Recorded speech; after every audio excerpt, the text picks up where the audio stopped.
घर की क्या स्थिति है, घर में क्या परेशानी है, ठीक है, और हम वो नहीं कर पा रहे हैं भैया, फाइनेंशियल कंडीशंस ऐसी हैं। बच्चे जब तक सरवाइव कर सकते हो इस पृथ्वी प्रयास करते हैं। जब हम अच्छे छात्र होते हैं, और अच्छे छात्र से मतलब ये नहीं होता कि हम पढ़ाई में अच्छे हैं, अच्छे छात्र से मतलब है कि हम अपने भविष्य को अपनी मेहनत के द्वारा बनाना चाहते हैं, और ऐसा कॉन्फिडेंस हम अपने अंदर रखते हैं।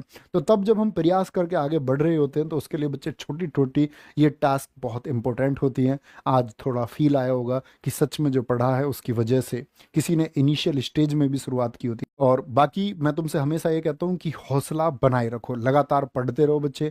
हौसला आपका कमज़ोर नहीं होना चाहिए। अगर हौसला कमज़ोर होगा तो इसका मतलब है, हौसला दरअसल में कमज़ोर नहीं होता। कई बार हम आलसी हो जाते हैं, कई बार हमको लगता है यार चल 2 घंटे बाद उठ जाएंगे, कभी कभी हमको लगता है यार 2 घंटे और फ़ोन चला के सो जाएंगे तो क्या ही जाता है, आधे घंटे और रील्स देख लेते हैं ना इंस्टाग्राम पर, क्या चला जाएगा, कोई बात नहीं, सुबह ज़्यादा पढ़ लेंगे।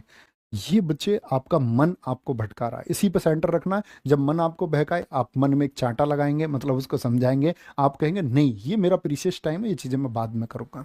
तो इसीलिए कहते हैं कि भाई अगर उत्साह है तो उत्साह से बच्चे, मैं अभिमन्यु को याद करता हूँ और मैं ये कहता हूँ कि अभिमन्यु ने जो किया है उसको पता है कि वो हार जाएगा। सबसे बड़ी बात बच्चे हारना या जीतना नहीं होता, बात है कि हम लोग फाइट तो करें, और पूरे जान लगा करके पूरे दम से फाइट करें। और हम फाइट नहीं कर सकते तो क्या बोलोगे भैया, फिर आपका कोई अर्थ नहीं बनता है। और क्या बोलते हैं कि हम लोग थोड़ा सा हतोत्साहित होते हैं, हम ये लोग ये सोचते हैं कि भैया जो हम करना चाह रहे हैं क्या वो हम सच में कर पाएंगे। मैं तो बहुत औसत छात्र हूँ, बहुत कमजोर सा छात्र हूँ, मुझे कभी कभी समझ में ही नहीं आता कि चल क्या रहा है। इनिशियल स्टेज यही होती है किसी भी चीज की बच्चे, शुरुआत का क्रम यही होता है। हम पहले चीजों को धीरे धीरे धीरे धीरे समझते हैं। तो कहते हैं कि जिस मेहनत से तू भाग रहा है, जिस मेहनत से तू भाग रहा है वही कल तुझे सफलता दिखाएगी। झोंक दे खुद को इस आग में, यही आग तुझे हीरा बनाएगी। तो कहते हैं ना, वो ऐसी जनरल कॉन्सेप्ट नहीं है फिजिक्स का कि भाई कहते हैं कि भाई सोना जितना तपता है उतना ज्यादा निखरता है। इसका मतलब बच्चे आपका मेहनत है। अब ऐसे नहीं तुम आग में बैठ जाओ जाके स्वाहा हो जाओगे, फूक जाओगे। तो आग में नहीं बैठना है। कहने का मतलब है तप से, तपने से मतलब है कि आप कितना हार्डवर्क, कितना स्ट्रगल आप कर सकते हो, इस स्ट्रगल को आप कितना फेस कर सकते हो। और बच्चे जो परेशानी तैयारी के बीच में आ रही है वो इग्नोर करनी है।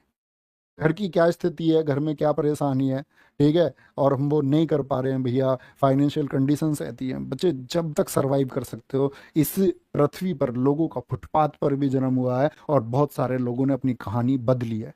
जिनके पास मतलब छत तक नहीं थी उन लोगों ने अपनी कहानी बदली है। तो वो मेहनत तुमको करनी है हमेशा, कभी पीछे नहीं हटना है। आपके पास ऑप्शंस हैं तब भी नहीं हटना है, चुन लिया तो चुन लिया।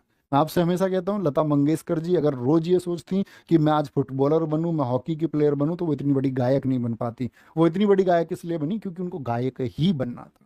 तो जो आप होना चाहते हो ना उसमें अपना 100% दे दो, चीजें आसान हो जाएंगी, आएंगे।